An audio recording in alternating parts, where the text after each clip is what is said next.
I think that this is just a confirmation that this whole election, quote unquote, has been rigged from the beginning. The decision has already been made, going back to the imposition of the national security law, and then throughout the last year and a half of the arrest, the jailing, the rigging of the elections process, the whole idea that they're building this now redundancy to ensure that there's no actual election, free determination of candidates would ever take place. And so I think that the turnout at 30% is higher than I actually even expected. Yesterday, as the polls opened, Chief Executive Carrie Lam defended the new electoral system as more democratic than the district council elections in 2019, where every citizen had an equal vote. What do you think of that claim?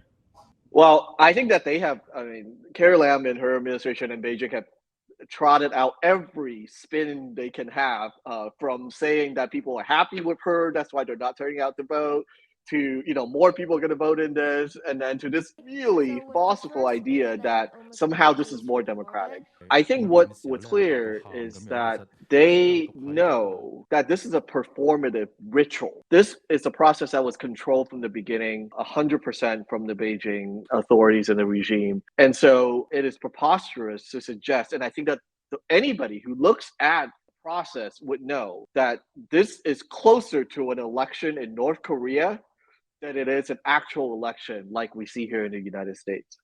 Now that Legislative Council is completely stacked with pro-establishment legislators, how do you think they will operate going forward?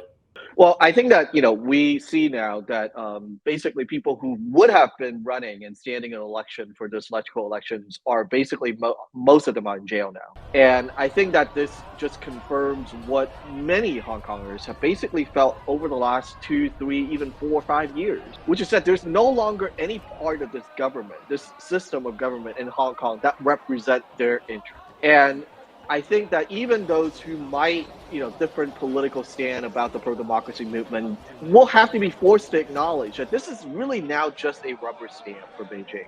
So I think that what you will see is a continuation of this performative aspect of the legislature in Hong Kong. But I also see that this is actually in some way a pivotal shift in the opposition and the pro-democracy movement, right? Because they no longer now have even this veneer or this facade, and that there's no longer any doubt that opposition must live outside and must live either in exile, behind bars, or underground.